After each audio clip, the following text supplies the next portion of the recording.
What's up, everybody? Welcome back to another fantastic episode of Clocks Running, podcast for everything flag football officials. I'm your host, Jacob. And I'm Ant. What's going on, man? Hey, what's up? How are you? I'm great, man. How are you? Hey, I'm good. Just it's springtime, spring break. What's the cool thing to do in North Carolina during spring break?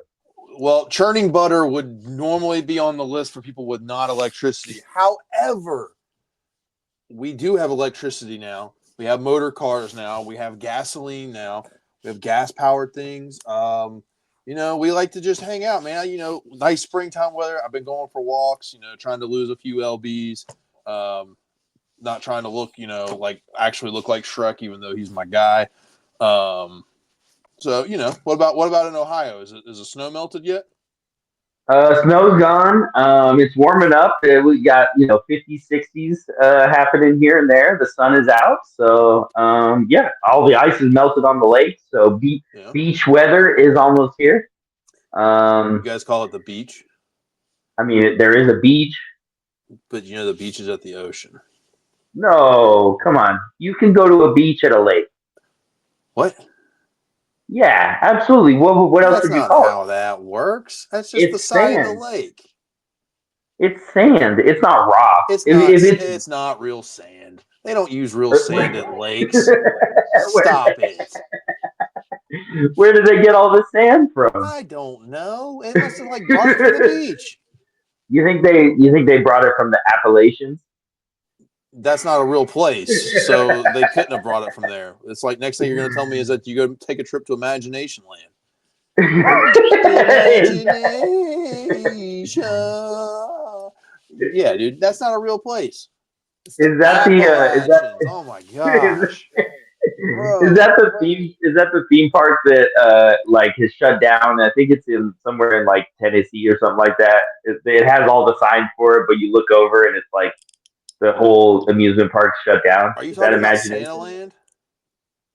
No, I don't know what that is. Yes, Santa Land. There's a place in there's a place in Tennessee called Santa Land. It's either in Tennessee or North Carolina. It's in the mountains somewhere. But It was a whole theme park. It's a ghost town. No joke.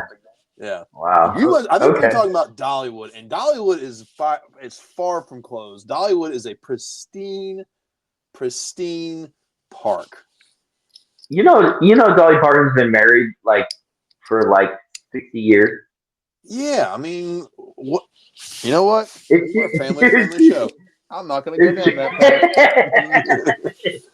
Is she from North Carolina? I don't know. I think she's from Kentucky or Tennessee. Who's the most famous person from North Carolina? In what regard? I don't know. Good, bad? Okay. Well, I mean, you got Clay Aiken. He's, singer. Big deal. Let's see. You got there's a lot of famous people from North Carolina, and I just cannot think of anybody right now.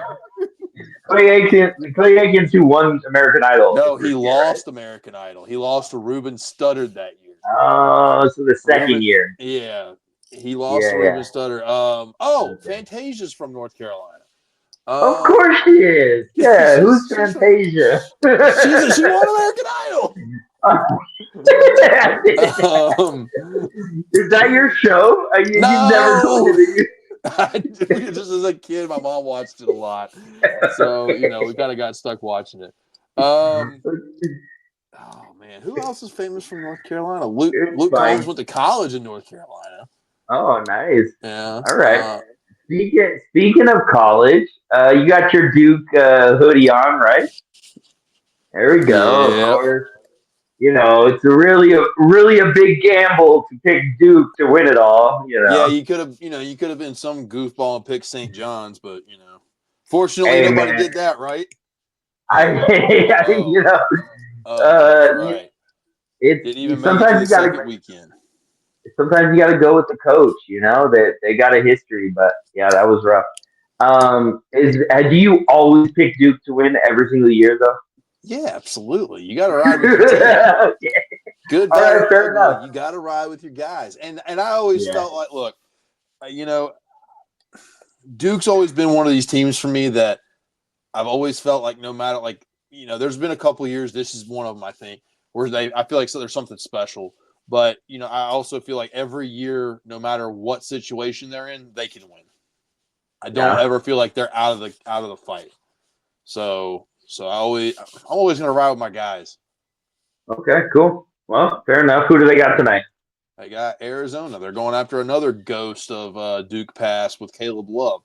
Caleb Love, for all the people who don't know their college basketball history, was the guy who put the dagger in Duke in the Final Four. Coach K's last game he coached. Ooh, yeah. That's rough. So he's 27 years old playing college basketball still. Yeah. So, he might be a factor. They beat Arizona already earlier this year by double-digit margin. So we're just, we're going to be hopeful that they do it again, tonight, at 10 o'clock Eastern. Nice. Well, I don't want you to miss the game, so let's keep it moving. What do we got on deck first? Man, we got so much fun stuff tonight, and I realized that Thursday night apparently has become a popular flag football podcast night. But I want to go ahead and just lay it out there that we're not competing with anybody. So fortunately, we're able just to roll right through. We're going to do things a little bit differently. We got our double D doozy tonight. We're going to start off with that. That's going to be a great one. There's a taser involved. We've got another international official who's going to come on and kind of give us the rundown of how things are going in her country. And then, we're going to wrap up and kind of get ready for Vegas in a couple weeks. Sounds good to me. Well, let's bring on one half of the double D. What is it? I don't remember. It's the double D doozy. Speaking of Dolly Parton. What's up? I'm back. Hey. I want to point out, Dean, this is 3 weeks in a row you've been on the show. I know. I like it. I love it. Is there like the rest of your body somewhere? All I see is your head. Yeah, it's there. I'm on my phone. So, right. and I'm not in Nancy's living room tonight. So I'm on my way back. So yeah. No hot pockets tonight, huh? No hot pockets. Going back to what you were saying with famous people from North Carolina. Jacob, do you like country music? Yeah. So how do you not know Luke Combs is from North Carolina? What did I just say? I said he went to college here. He went to Appalachian State. No, Appalachian State. I thought it was Appalachian. Appalachian sounds moist to me. Take him off the screen. If this is what we're gonna do, let's just get to the guest and keep this thing moving. It's crazy to me because honestly, like Dean has, talk about skating on thin ice. I feel like the last 3 months, that's all Dean's been doing on a daily basis. And somehow he ends up on the show 3 weeks in a row. He's rocking and rolling. Yeah. I guess. Yeah. So, do you have a bottle of wine tonight, or was that just last week? No, the bottle of wine's there, but it's not open. So we're taking it easy tonight. We're taking it easy. I haven't uncorked. I'm gonna open it though for the March Madness as soon as I'm done because there's a lot of games tonight. I'm looking forward to it. Go Duke! There we go. Okay, cool. Well, let's get into flag football because I know that's. This is a flag football podcast, so. So people don't come on here to hear us say Appalachian wrong. They Dean, please give us your doozy, my friend. Give us the story Alrighty. of a wild experience that you've had. All right, so I got a really good one for you all tonight. So early in my officiating career, in about 2013, there was I don't know, Jacob, 2013. How old are you right now? I'm 30. So 30. So you were 18, 19. Yes, 19. Okay. I was 19. So couldn't rent a car. Keep going. Couldn't rent a car, but I could drink. So what happened? Yeah, 18 in the Cayman Islands is drinking age. Anyway, So, it was a game. It was a heavy rivalry game between the Burger King Panthers and the West Bay Hellcats, and it is a bitter rivalry. Like it is. It's when they play. It's like you need to have your best on the game because it normally gets ugly. So there was one. It was the primetime game, 5 p.m. game, and one of the Burger King players had run in the end zone for a touchdown, and afterwards he elbowed a Hellcats player in the throat. And as soon as that happened, like that was a cue. I swear that was a cue because as soon as that happened, benches cleared. They started pulling jerseys over. They started fighting, full on punches thrown. I mean, this goes from the field, spreads into the off the turf onto the gravel, into the car park. People are trying to jump through the fence to punch people. I don't know how that works. Good luck with that. And people were climbing fences, and it was absolutely nuts. All of a sudden, police cars roll up. There's about 4 squad cars. We have our tactical unit that responded to it. Um, and they were separating, pulling people, and then the one cop drew his taser and actually tasered someone at the field, which was wild because I've never seen that happen before. Obviously, ball game was called right away. We're not going any further with this. Like, obviously, can't continue the game. You would think. There I am, just standing there, and all I did was I tried to throw my flags. Didn't help. I'd thrown my flag, my hat, my beanbag. There was nothing more that I could throw.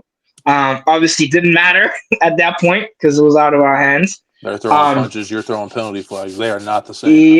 Yep. Actually, and you know what? I actually felt like throwing a couple punches myself, but I was like, nah, we'll let that be. So it literally took about 3 hours to resolve, and it was just an absolute mess. The police were there, people were in handcuffs. I was like, this is wild, and and I said to myself, I'm like, is this what I signed up for? Am I gonna have to be dealing with this on a yearly basis? And it obviously, a few hours later, like the next day, everything's back to normal. The people that were fighting were like, "Oh, I love you, bro. You're good. You're this. You're that." And I'm like, "You literally tried to punch him less than 24 hours ago, and now you're back to friends." I'm like, "This doesn't make sense." And yeah, it was wild. So that was probably the craziest experience I've ever had. All right, Dean, I got 2 questions for you. Yep. So first question is, at Burger King, do you order the cheese and add it onto your burger, or do you bring your own? And follow up, chicken fries, fact or fiction? Ooh, okay. Chicken fries, fact.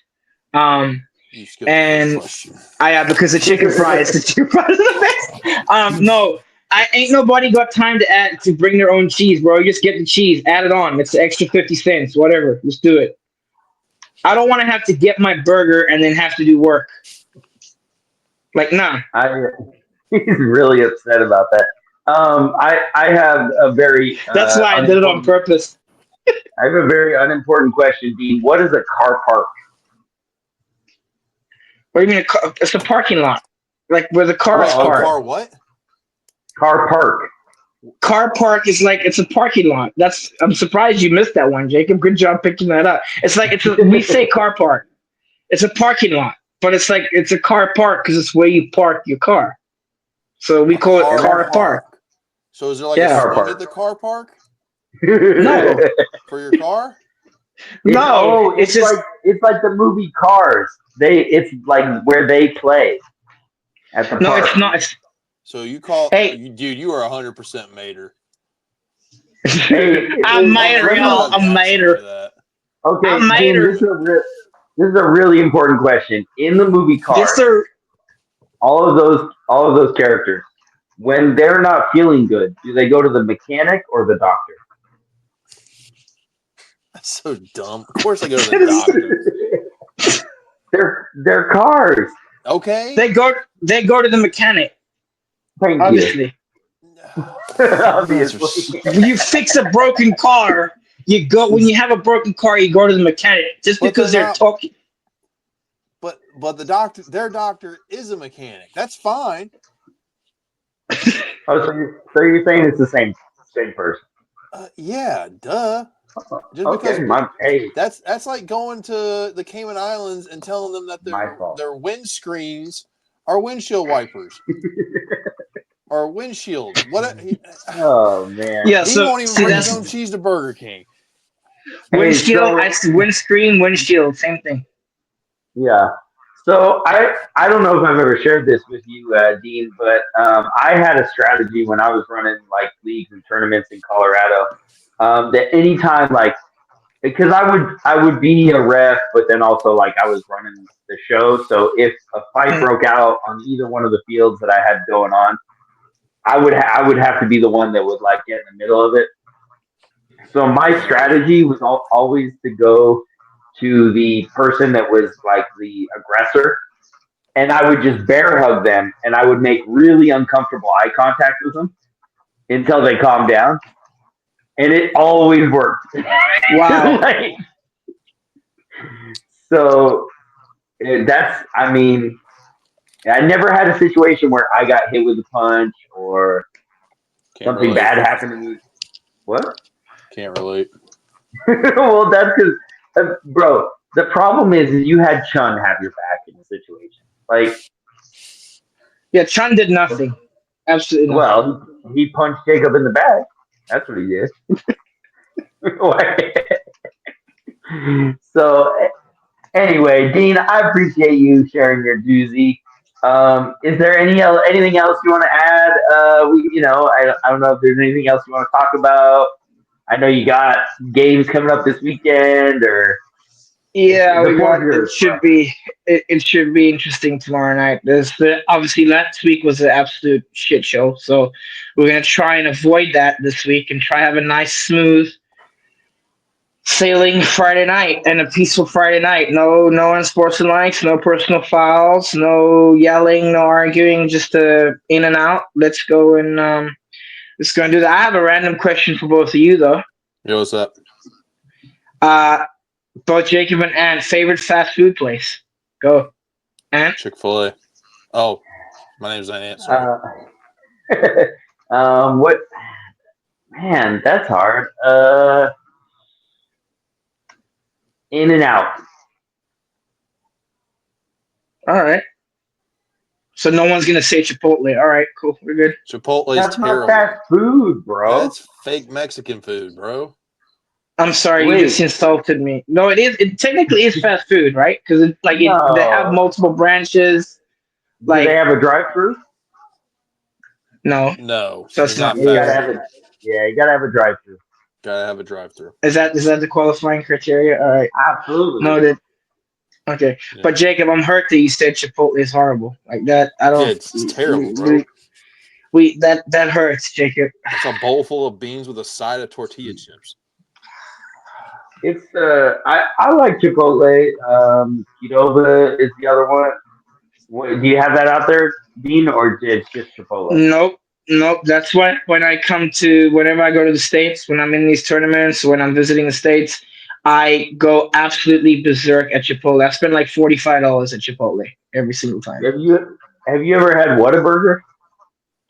I have not. Oh, you're We missing don't have out. that. It's good. The only thing we have is Burger King, and we have a Popeyes, KFC. We don't have McDonald's. We don't have. How do you It's not have very McDonald's? because they're banned from like they're not. Yeah, it's a long story. Like they're not banned, but like there's a place called McDonald's, which is like a chicken place. And because of that, there's like rights to a franchise that there can't be another place. It's a long story. So So you guys don't there's have no Chick-fil-A? no, we don't have Chick-fil-A Oh, either. the And Cayman Islands are not my pleasure then. Do I you guys use absolutely do you guys use the metric system? no. Really? We use feet, yards, Wow. all the good stuff. Yep. Just, And our speed limit's 30 miles per hour, not kilometers now. Kilometers. But so Yeah, they're in it's in miles per miles. hour, but you drive on the wrong side of the road. Yeah, I know, right? And the where's fastest the where's the steering wheel? on the right. This doesn't make any sense to me. Makes pesos. Yep. And What? the fastest you can go on an island, like the highest speed limit's 50 miles an hour. That's it. Well, I mean, you have That 4 doesn't. miles of road to drive. That Yeah, makes that's sense. No, yeah, it's Three stoplights, 2 Cadobas, and a partridge in a pear tree. no, it's not that bad. It's a lot of road to drive. So there's a Wow. So lot of Well, roads to drive. What's a lot? Five? an hour. I told you from one end of the island to the other is like an hour and a half. that's, Dean, have you ever seen Oppenheimer? No, I'm not. Okay. Why? I haven't, I haven't seen it either. Okay. I'm not movies for me. I'll watch if I want, but I'm not. I have ADHD, so for me to sit still in a theater for 3 hours is near impossible. You should see Wicked. No, I'm It good. could be good. Well, all right, Dean, we I'm got to good. wrap it up. We have another guest coming No on worries. soon. So. Good to see you, But Dean. All right. Appreciate you, brother. Thanks, guys. Have a good one. See you, man. see you soon. All right. Well, fair enough. That was a doozy. That He was did deliver on that. definitely a doozy.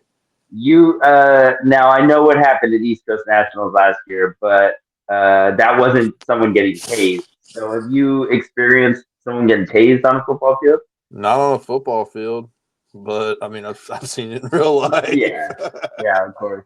That's like a Threatened. Friday night in high Yeah, school, right? You're yeah. like, I've you been know, threatened with one. yeah. All right, cool. Well, without further ado, let's bring on our next guest. Go ahead, you introduce her. This All right. All we gotta show support and love to international officials. And the last time she was on, I think she was a little too humble. She is a very experienced, top level official. Mara, welcome to the show. Thank you, and thank you, and hi Yeah. to everyone. And I'm practicing my English, so be patient with me if I don't say the right words at the time. And I'm happy to be back here. Yeah. Mara, Thank you for welcome. coming on. Don't worry. I can't speak English well Yeah, we either. can't So either. We're still learning. so So, like I said, you were pretty humble. You didn't say a lot about your rep experience, but I've been noticing some of the things that are posted on Instagram, and you have a lot of rep experience. How long have you been officiating? I've been officiating for more than 12 years, so yeah, I have a That's lot of awesome. experience. Did you get into it because you were a player first, and and it just was kind of a natural progression for you, or what drew you to officiating? I was first. I played like I was a player at flag football. I have been playing for 15 years now. No, 14. Um, and after 2 years of being playing flag football, the tournament where I was, the league where I was playing had this issue with the refs at that time. So they asked us to be part of it, and they started to giving us the lectures and everything to learn how to officiate a game. And I that's what how I started, and I was like pretty shy about it in my life. I was a really shy person. Um, but being a referee actually made me build up my character and be this person that I am right now. So it's something that I am grateful for to this job, to this duty to be the judge of a game, and it just was the life-changing thing that happened to me.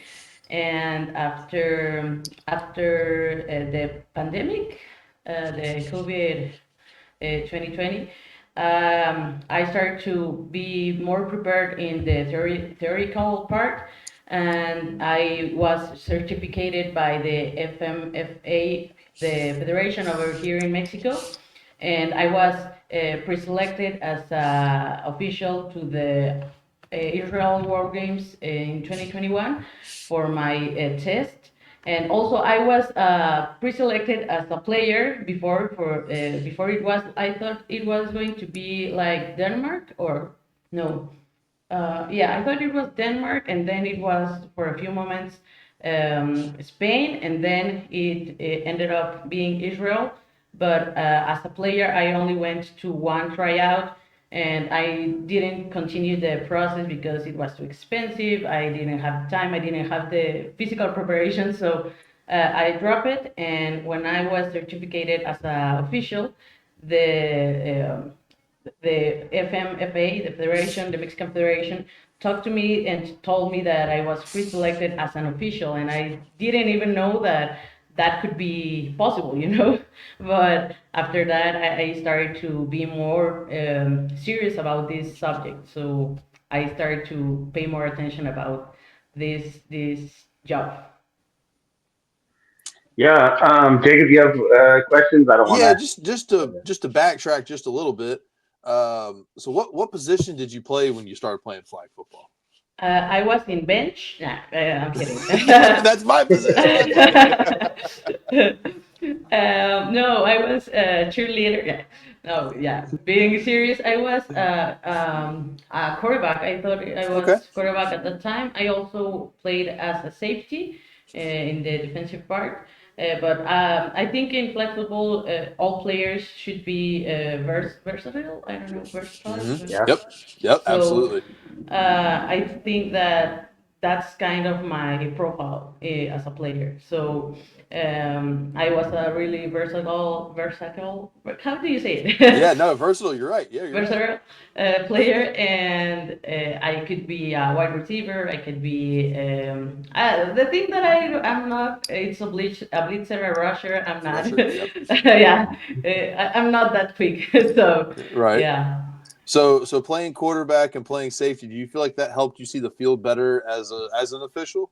Kind of knowing Oh, what your cues are to absolutely. look? Yeah. Yeah, I think that most players that are quarterbacks and also safeties is because you have this vision of the game. You can see what everything that is happening in front of you. So you see all the players doing their routes, doing the things that they have to do, so you can have a better sight of what's happening on the field. So as a safety, you can do that as well. And I think that I was a better safety than I was a quarterback. So as a defender, I understood better the game. I understood better what the offense was trying to do. So that helped me as an official. It helped me a lot to read the plays before they happen, the situations on the field, how to manage a team, how to manage people on the field, off the field. So it helped me a lot. Yeah. So just kind of like going back to what you're saying is like the pre-selection for Israel. So you didn't go to Israel though. It was. Um, Yeah, no, have I you? actually it was like I didn't even know that there was a Mexican Federation, you know. I didn't even know that. I saw a post on Facebook about the certification, and I took it because I wanted to be prepared for the time that we went back on the fields. So when I took the test, I didn't even know that it was a test involved. So when I took the test, I was one of the highest. How do you say the Score. results Yeah. scores, Yeah. and that was the thing that put me on the pre-selection team or pre-selection list. And when I started going to the trainings of the flag football selection of Mexico selection, I didn't even had one game officiating IFA. I have been officiating games of other rules or other rule books. So I was like in blank in that area. I knew the theoretical part, but I haven't practiced it. So it was like all new to me. And after that, I had like a year and a half with the hand of the Uriel Espinosa, that was the official coordinator at the time, going out to different tournaments over Mexico, like in San Luis Potosí, at Chihuahua, at so many parts of Mexico.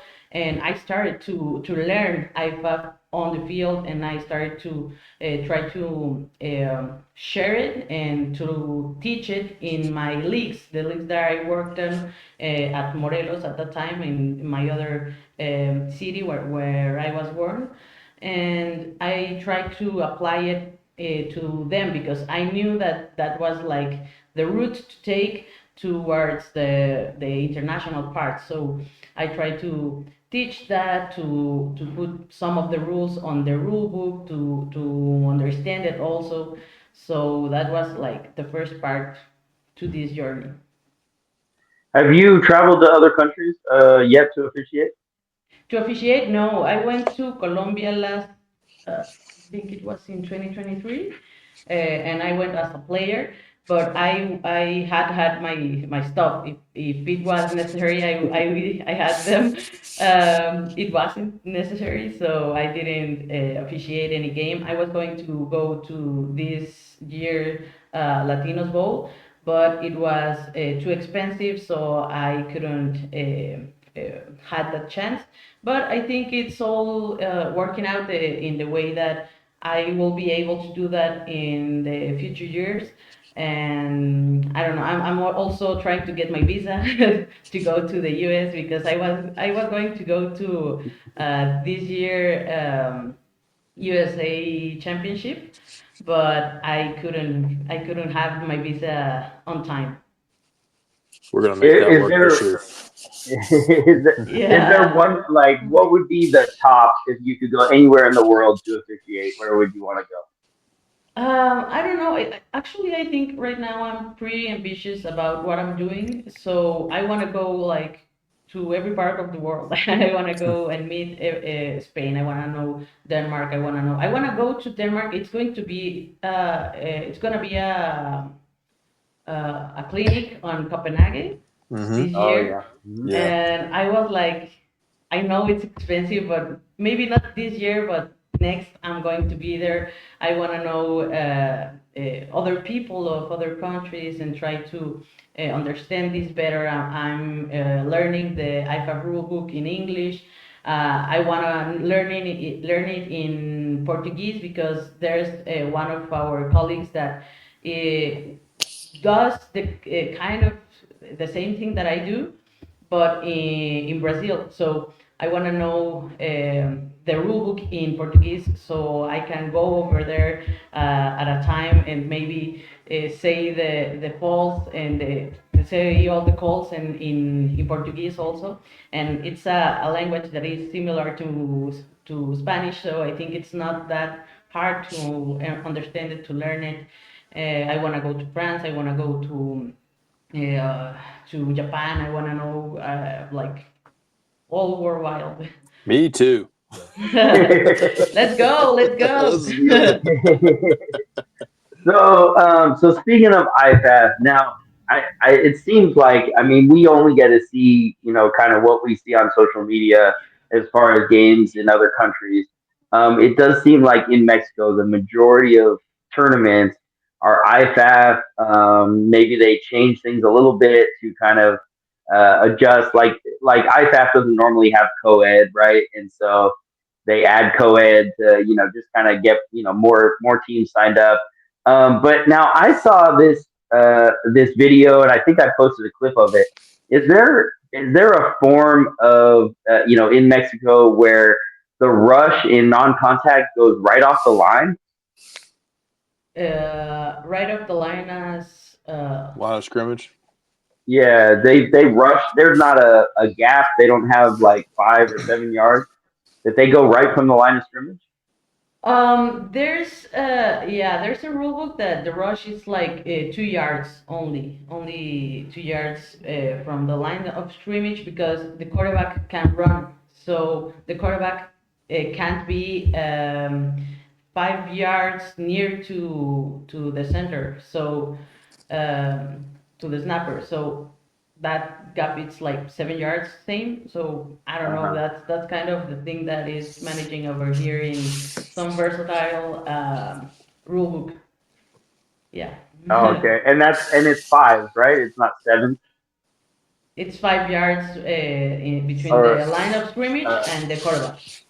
no, I mean like five players, five on five. 5 player. It's 7-on-7, I think. Oh, okay, that Okay. Yeah. makes more sense then. Yeah. Okay, Yeah. Five on gotcha. five, Oh, it's not. No, I think 5-on-5, maybe 5 yards is the yeah, shortest that the rush can be. But gotcha. yeah. 7 and 7 is Okay. like 2 yards, so it's also the length of the no the it's the length and the how do you say like when it's Why the width? wide, the Yeah. width of the Yeah. field is bigger. The field is similar to American football, like in football. It's like 80 yards of game field and Yeah. 10 yards of each touchdown. So it's 100 yards in the length, and the wide it's like 50 yards. So it's a lot different, like 25 yards to 50 yards. It's a lot that the rush could try to make the Right. pressure. Yeah. Is IFAF though? Like, is that the rule book that you prefer as an official? Right now, yes, because I understand it so well because I have studied it to the most profound part. But there, I think that pitch is something that is good, like the between the forward pass, no, the backward pass. Mhm. I think it makes it more dynamic and Yeah. it does give the other players the opportunity to keep playing because if there's a forward pass that crosses the line of scrimmage, other players the offense they just have to be standing, so I think that they lose this ability of this opportunity of being part of the game at that point. So yeah, I think it's something that I like of other rulebook. Also, the forward progress. I think that the forward progress being the ball, it's not ideal in flag football because like you can't go to the ball, you can make a fumble by contact. So I think that the hips that it's like where are the hips where it has to be the forward progress. Interesting. Huh. Yeah, because I think I've heard that there are tournaments that if they know that like American teams are going to be playing in it, they allow pitches downfield, Yeah, things like that. So yeah, it's like have golf with you? a pitch. Yeah. So as an official, is there like a certain position on the field that you prefer as far as like the R or on the line of scrimmage or downfield?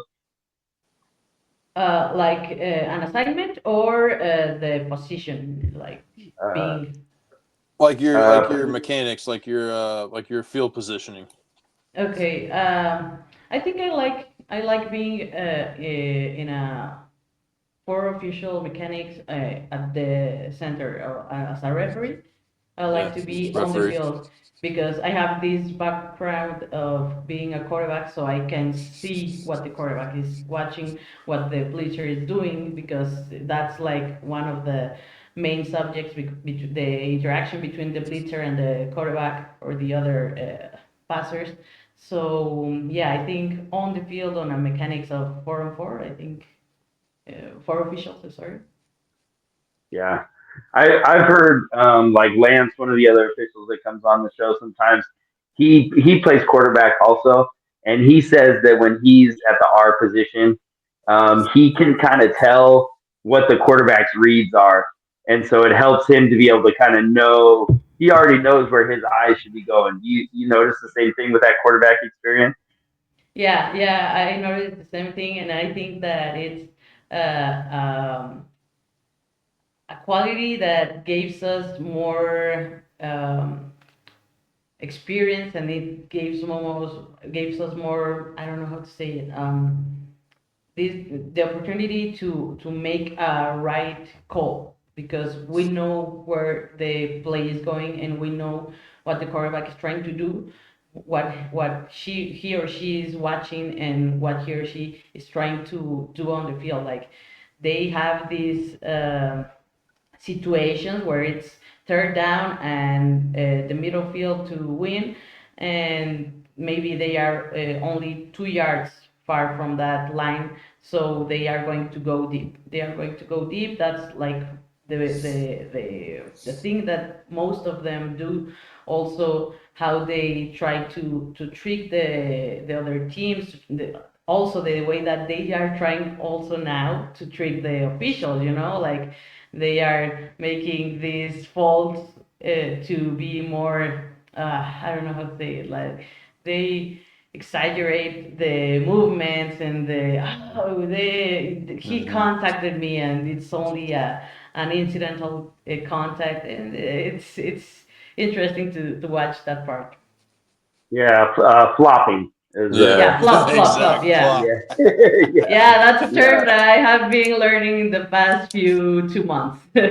Yeah. yeah.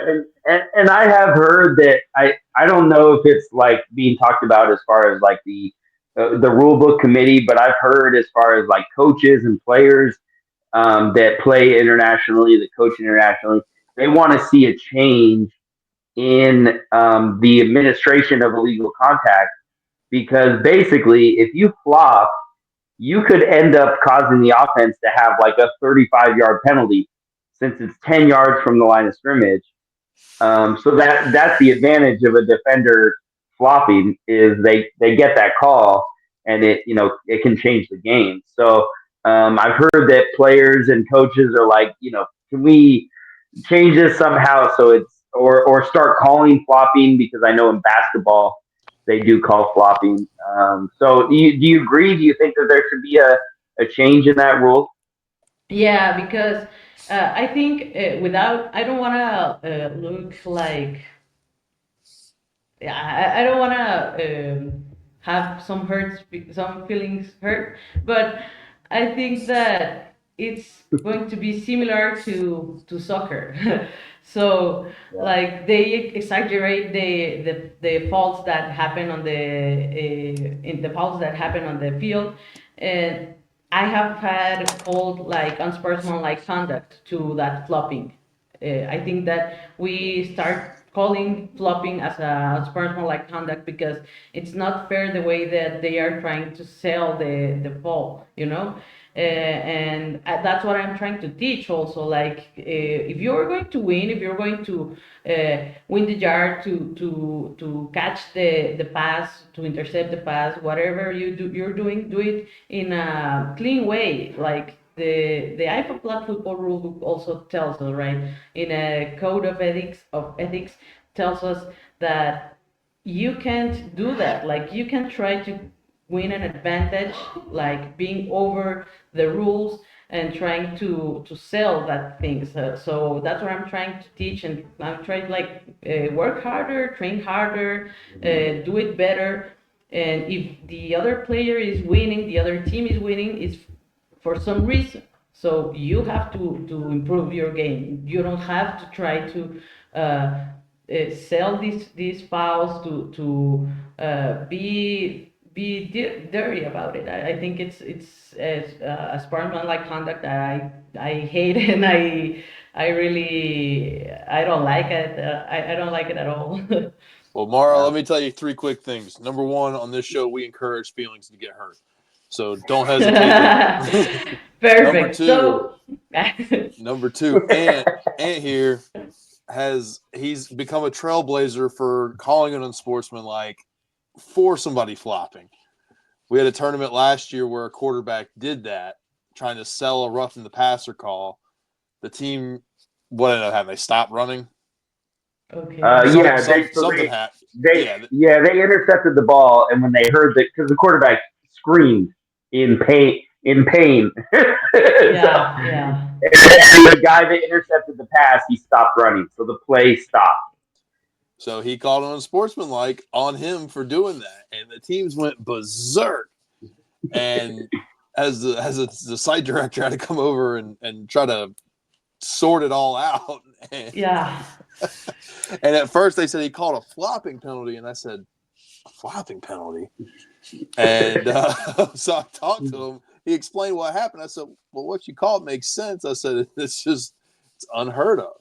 So I do agree. I do agree with what you said as far as, it takes away from the game when players try to sell calls that shouldn't be called.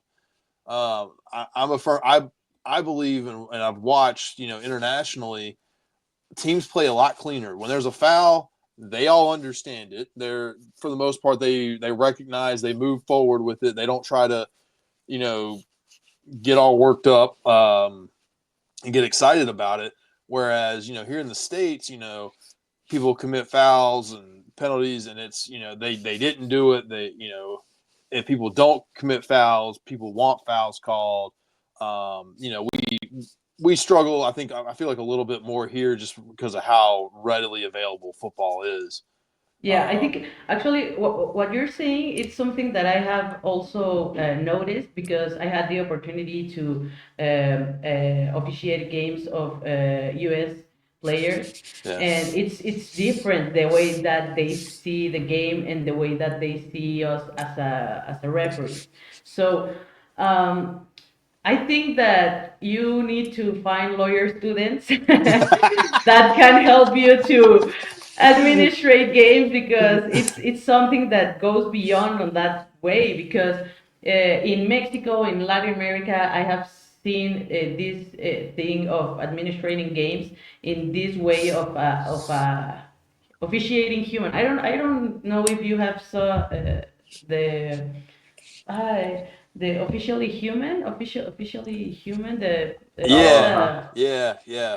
I think it's kind of the things that in Mexico and in other Latin American countries are trying to do, but it's a cultural thing. It's the way that the society works. The U.S. is completely different. I have had chance to travel to the U.S. To Disney and other things, and as a tourist, and I have watched this this way that the U.S. people works out, like their brains and their way that you interact between all of you, and it's completely different and it's harder. It's a struggle. I know that it is a struggle. I have struggled with many U.S. players about that subject in general because.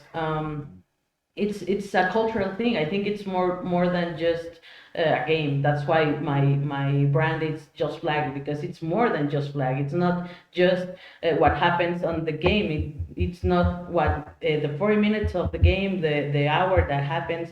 It's not all the thing that involves the sport. It goes beyond. It goes to this part of the interaction, the people that you meet, the study that you have, and this way of watching the game. It's the same that you watch the life. It's the same way that you live your life. So if you're so passionate about it, maybe in your life it's like too much also. And I don't know. It's pretty interesting how US have been managing things. They have great teams, but also their rules of USA flag. I think they are like completely different to IFAB. Starting from the contact and all of that kind of things that have the different type of game, like 4-on-4, 5-on-5, 6-on-6. That in the US it's still working out. Right now in Mexico and in other countries, they are just focusing on 5-on-5 IFAB. So the US is also pretty big, so they have so many different ways of working on the field and to be part of the game. So I know that it's a struggle. My respects to you to having these games, administrating in every way. And I really think that the lawyers can be a good asset to your team because you don't know what can happen over there. You just got to be able to argue back with them. That's what I tell people all the time. You just got to be able to argue, be able to put them in their place. But I think a lot of it for in the States is, as far as talking about just to get on a couple different points you did. You talk about how in Mexico it's just it's just fives, and I think you have you sprinkled in some sevens in there as well. But for us, our attention span, we've played fives forever, so the attention span for that's much shorter. So we have the different formats and the different styles to try to get people to play more and to keep people engaged. and I think it's a simple thing here in the States as far as how people handle adversity. I think we take for granted a little bit sometimes how available and how often and how much we can play, whereas in other places it's not as readily available. I think Mara, I'm not sure how many nights or how many days a week you're playing or officiating, but in most parts of the country here, people can play every day if they want to. I know in Dallas, Texas, you can play 4 nights a week and then play Saturday and Sunday every weekend if you want. There's a couple other places in the States where it's like that, but I'd imagine by you, it's probably a little bit less. Um, Yes, I think Mexico it's starting like to have that kind of things also. Like okay. also to Monday to Sunday, you can have games, but I think that it's more complicated because it's more difficult.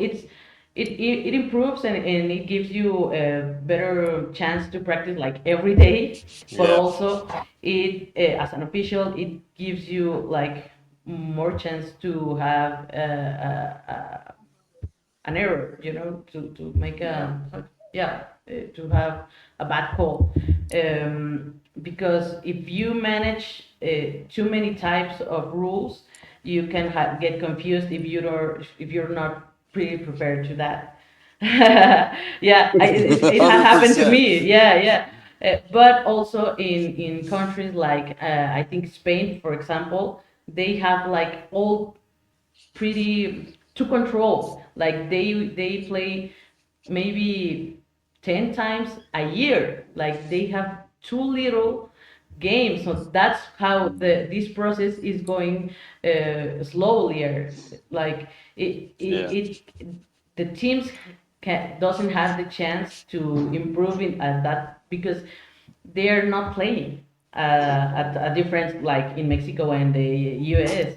And we have like too many. I don't know if amateur is an English word, like non-professional, but also like recreational Amateur. could be Yeah. amateur. Yeah. Amateur. Yeah. I think that amateur leagues gives amateur officials also, and it also Yeah. brings us problem as a professional level because when there's a thing that I have listened recently that you can't officiate a game the way that you do it. You have to do it at the level that is required. If you're having it as a professional official, like you're too serious about it and you're like to focus on how the things must be done, and you're going to a league that doesn't have that level, it's going to be frustrating for you because if you're not prepared, you're going to have these things and these disagreements with the players, with coaches, and you have to adapt to the level that you're required to. Yeah. It's an interesting perspective on that. Yeah, no, I think that's a good point. I think I remember when I was kind of bouncing back and forth between like local leagues in California, that they don't a lot of those teams don't travel outside of California. They don't play at a really high level, and then I would go to a tournament in another part of the country, and it was like so high level and professional and all that, and then I would go back and I would be throwing flags on everything on these rec players in the local league, and I'm like, oh, okay, I got to dial it down a little bit. Yeah, I have to adjust this.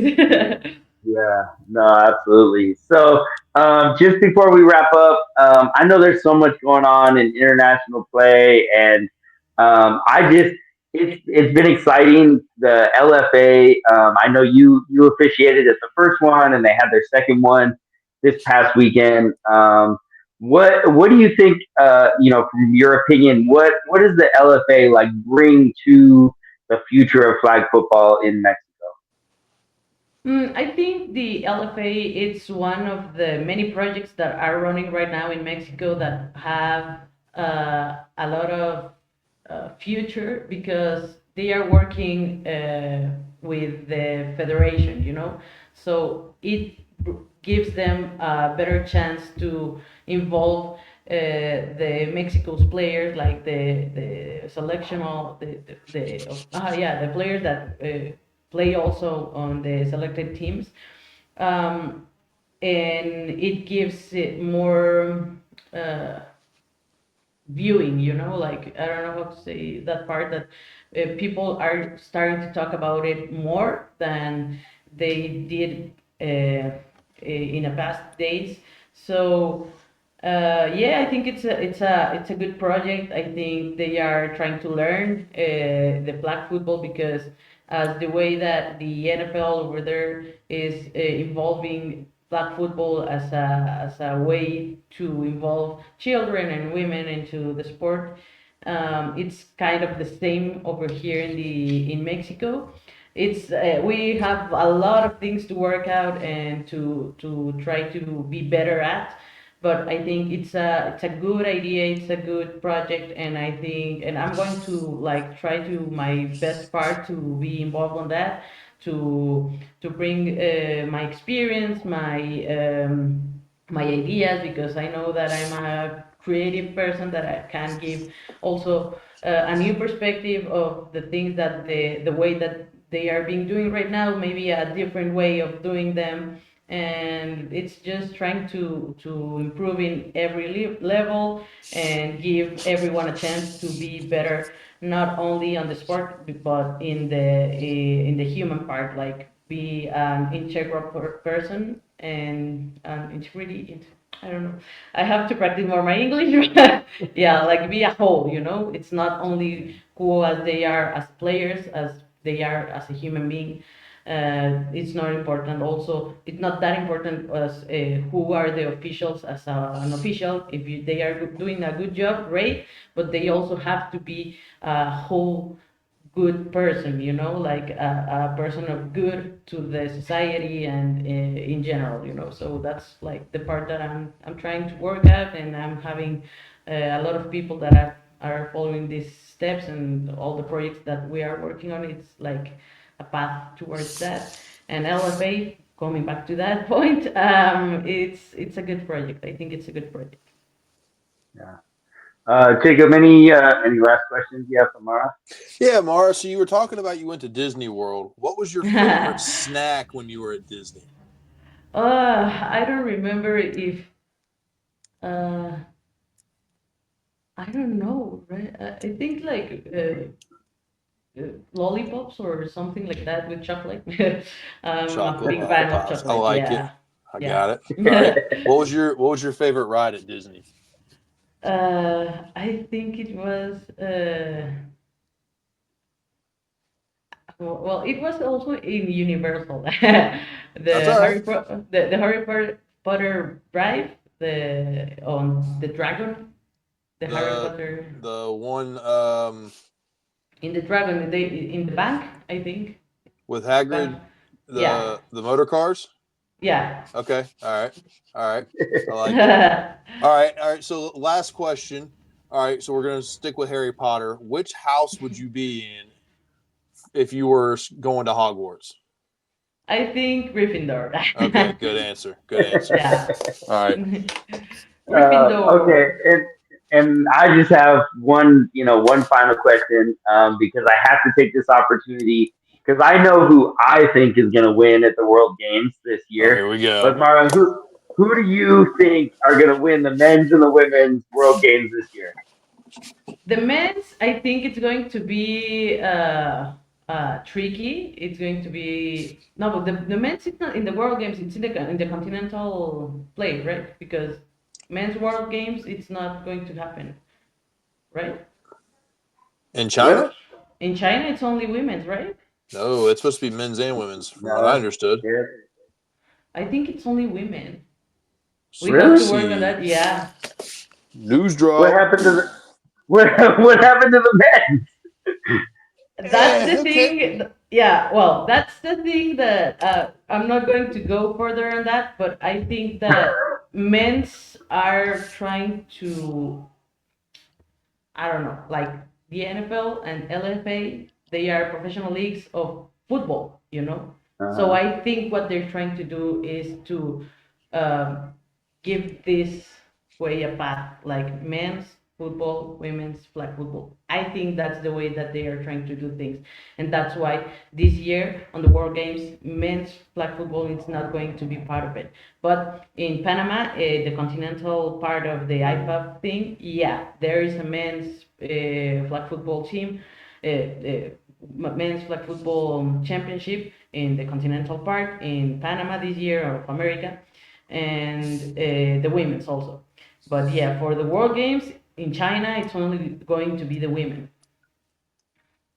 Wow. So I mean, Mara, have you ever heard the phrase "spilling the beans"? I think Because you it's just spilled a big old can of beans. maybe. Yeah, but wow. I I think mean, uh, um, no, go Go. ahead. in the continental, I think Mexico, US, it's going to be also again. I think they're going to be the two finals. Um, but I don't know. It's like Canada. If Canada is going to the continental part, I think I haven't seen them. I don't remember them at in the men's tournament, but on the women's side, I think they did a good job. I just think they have to make some adjustments to the way if they have been playing. Also, they just came back from not participating on these kind of tournaments, so it's going to be interesting how they have been working. And I don't know that maybe they can there can be a few. Oh, also Panama in the men's Yeah. part because Chino Orozco, Ivan Orozco, the quarterback of Mexico's last World Tournament, is going to be the coach on the men's team of Oh, Panama. So I think the way that he sees the game, it's going to be interesting on that part. But I don't know why he selected to coach a men's team because he has been doing a great job on the women's teams. Like he has been the champion on the LFA twice.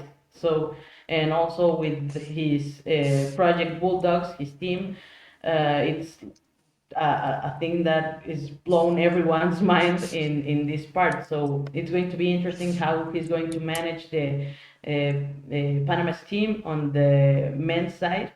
And I don't know. I think there's going to be like a lot to talk about flag football this year because there are a lot to to watch over there.